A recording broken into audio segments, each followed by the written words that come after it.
നമസ്കാരം. ശ്രീനി ആലക്കുട. വളരെ സന്തോഷത്തോടു കൂടിയാണ് ഞാനിപ്പോൾ ഈ വീഡിയോയുമായി വരുന്നത്. ചെറുപുഴ പഞ്ചായത്തിലെ തിരുമേനിക്കടുത്ത് കോറാളിമലയിലെ കാവേരിക്കുളം ദേവീക്ഷേത്രത്തെക്കുറിച്ച് ഞാനൊരു വീഡിയോ ചെയ്തു. നിങ്ങൾക്കെല്ലാവർക്കും ഓർമ്മയുണ്ടാകും. സപ്തസ്വരങ്ങൾ പൊഴിക്കുന്ന കല്ലുകളുള്ള കാവുകളും ഒരിക്കലും പറ്റാത്ത ജലാശയവുമുള്ള മലമുകളിലെ കാവേരിക്കുളം ദേവീക്ഷേത്രം. തലക്കാവേരി ക്ഷേത്രവുമായി ബന്ധപ്പെട്ട് കിടക്കുന്ന ഒരുപാട് ഐതിഹ്യങ്ങൾ ഈ ക്ഷേത്രത്തിനുമുണ്ട്. അങ്ങനെ 2023 ആഗസ്റ്റ് മാസം ഈ ക്ഷേത്രം ശിവഗിരി മഠത്തിന് കൈമാറി.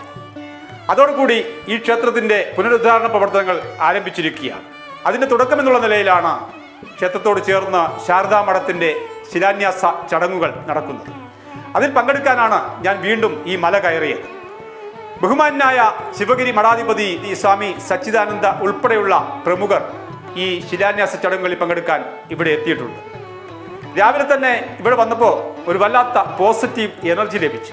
മുന്നോട്ടേക്ക് കണ്ണോടിക്കുമ്പോൾ കുടകുമലനിരകളുടെ വർണ്ണമനോഹരമായ കാഴ്ചകൾ, ക്ഷേത്ര തിരുമുറ്റത്തെ ചെമ്പകമരത്തു നിന്നും താഴെ വീണ പൂക്കൾ ആ ജലാശയത്തെ വർണ്ണമനോഹരമാക്കുന്നു.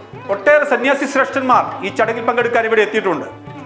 അതിൽ നിന്നും വ്യത്യസ്തമായി എനിക്ക് തോന്നിയ ഒരു കാഴ്ച കൂടി നിങ്ങളോട് പറയാതെ പോകുന്നത് ശരിയല്ലല്ലോ. അവിടെ കൂടി നിൽക്കുന്ന സന്യാസി ശ്രേഷ്ഠന്മാർക്കിടയിൽ 2 ശുഭ്രവസ്ത്രധാരികളെ കണ്ടു. ഒന്ന് ഫാദർ ജിതിൻ ചിന്താർമണി, മറ്റൊന്ന് മുസ്തഫ മൗലവി. രണ്ടുപേരും ഈ ശിലാന്യാസ ചടങ്ങിൽ പങ്കെടുക്കാൻ ഇവിടെ എത്തിയതാണ്. സന്യാസി ശ്രേഷ്ഠന്മാർ നടത്തുന്ന പ്രാർത്ഥനയ്ക്കൊപ്പം ചേർന്ന് നിന്നുകൊണ്ട് അവരും കൈകൾ കൂപ്പുകയാണ്. എത്ര മനോഹരമായ കാഴ്ചയാണ്! ഈ കെട്ടകാലത്ത് ജാതിയുടെയും മതത്തിൻ്റെയും വർണ്ണത്തിൻ്റെയും പേരിൽ തമ്മിൽ അടിപിടി കൂടുന്ന ഈ കാലത്ത് ഈ കൊറാളി മലയുടെ മുകളിൽ കണ്ട കാഴ്ച ആരുടെയും മനസ്സൊന്ന് കുളിർപ്പിക്കും. ശിവഗിരിയിലെ ശാരദയെ കൂടി വന്ദിക്കാൻ സാധിച്ചത് ജീവിതത്തിൻ്റെ പുണ്യമാണെന്ന് മഹാത്മാഗാന്ധി പറഞ്ഞിട്ടുണ്ട്. ആ ശാരദാമഠം സ്ഥാപിതമായിട്ട് ഇപ്പോൾ 112 വർഷമായിട്ടുണ്ട്.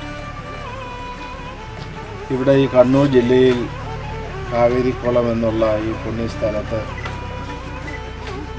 ശിവഗിരി മഠത്തിൻ്റെ ഒരു ശാഖാസ്ഥാപനമായ ആശ്രമം ഉയർന്നു വരികയാണ്. എന്തായാലും അധികം താമസിയാതെ ഇവിടെ ശാരദാമഠവും ക്ഷേത്രവും ഉയരും. ഈ കോറാളിമലയിലേക്ക് ആയിരക്കണക്കിന് ഭക്തജനങ്ങൾ ഒഴുകിയെത്തും.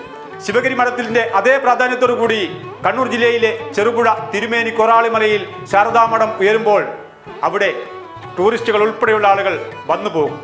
അങ്ങനെ കണ്ണൂർ ജില്ലയിലെ ഈ കോറാളിമലയും ഏറെ പ്രശസ്തമാണ്. ഇതിന് നേതൃത്വം നൽകുന്ന ഇതിൻ്റെ കമ്മിറ്റിക്കാർക്കും അതുപോലെ തന്നെ ശിവഗിരി മഠത്തിനും എല്ലാവിധ ഭാവങ്ങളും നേർന്നുകൊണ്ട് എല്ലാവർക്കും നന്മ വരട്ടെ. മറ്റൊരു വിഷയമായി വീണ്ടും കാണാം. Good bye.